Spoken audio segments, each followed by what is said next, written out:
দক্ষিণ এশিয়ার দীর্ঘতম সেতু হচ্ছে বাংলাদেশে। ডক্টর ইউনূসের ক্যারিশমা। দক্ষিণ এশিয়ার দীর্ঘতম সেতু হচ্ছে বাংলাদেশে। এবার বাংলাদেশে নির্মিত হতে যাচ্ছে পদ্মা সেতুর চেয়ে প্রায় 1.5 গুণ লম্বা ভোলা বরিশাল সেতু। 10 কিলোমিটার দীর্ঘ এই সেতুর নির্মাণ ব্যয় হবে পদ্মা সেতুর চেয়ে কম। আগামী জানুয়ারি মাস থেকেই কাজ শুরুর ঘোষণা দিয়েছে প্রধান উপদেষ্টার বিশেষ সহকারী। দেশের সবচেয়ে দীর্ঘ এই সেতুর বাস্তবায়ন ব্যয় হবে 17,000 কোটি টাকা, যা পদ্মা সেতুর তুলনায় প্রায় অর্ধেক। বর্তমানে দেশের সবচেয়ে দীর্ঘ পদ্মা সেতুর দৈর্ঘ্য 6.15 কিলোমিটার। সেখানে ভোলা বরিশাল সেতুর দৈর্ঘ্য হবে 11 কিলোমিটারের কাছাকাছি। ভোলা ও বরিশালের মধ্যবর্তী কালাবদর ও তেঁতুলিয়া নদীর ওপর 16.36 কিলোমিটার দীর্ঘ সেতু প্রকল্প গ্রহণ করা হয়েছে। পুরো সেতুটি হবে 4 লেন বিশিষ্ট। এর মাঝে 10.87 কিলোমিটার হবে সেতুর মূল অংশ, বাকিটা হবে সংযোগ সড়ক। এই সেতুর মাধ্যমে ভোলার গ্যাস ও বিদ্যুৎ জাতীয় গ্রিডের সাথে যুক্ত হবে। প্রকল্পটির ব্যয় ধরা হয়েছে 17,466 কোটি টাকা।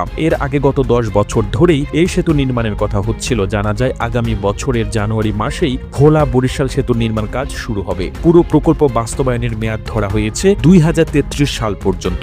প্রকল্পের অর্থায়ন এখনো নিশ্চিত নয়, তবে জাপানের সহযোগিতা পাওয়ার জোর সম্ভাবনা রয়েছে। ইতিমধ্যে সেতু নির্মাণে বিনিয়োগের জন্য জাপানি একটি কোম্পানি আলোচনা করছে সরকার। এছাড়া জাপান সহযোগিতা না করলে কোরিয়াকে রাখা হয়েছে বিকল্প হিসেবে। তবে কোরিয়া থেকেও অর্থ না পাওয়া গেলে প্রকল্প থেমে থাকবে না। সেক্ষেত্রে বাংলাদেশ সরকারের নিজস্ব অর্থায়নে সেতুটি নির্মাণ করা হবে। বরিশালের ভোলা বাংলাদেশের একমাত্র দ্বীপ জেলা, যার সাথে মূল ভূখণ্ডের কোনো সংযোগই নেই। তেঁতুলিয়া নদীর মাধ্যমে এই অঞ্চল দ্বীপ আকৃতি ধারণ করেছে। প্রায় 3,400 বর্গ কিলোমিটার আয়তনের ভোলা জেলায় বসবাস করেন 20 লক্ষ মানুষ। কিন্তু বরিশালের সাথে ভোলার সরাসরি কোনো স্থল যোগাযোগ নেই। ভোলা যাওয়ার ক্ষেত্রে একমাত্র উপায় নদীপথ। সেজন্য যাতায়াত এবং পণ্য পরিবহনে বিভিন্ন সমস্যায় পড়তে হয়। নদীপথে বরিশাল থেকে ভোলার ভেদুরিয়া যেতে লঞ্চে সময় লাগে 2 ঘন্টার মতো। এরপর ভেদুরিয়া থেকে ভোলা সদরে যেতে সময় লাগে আরো 30 মিনিট। এদিকে ভোলা জেলা খনিজ সম্পদের দিক দিয়ে সমৃদ্ধ। সাম্প্রতিক সময়ে একের পর এক গ্যাস ক্ষেত্র এই জেলায় আবিষ্কৃত হয়েছে।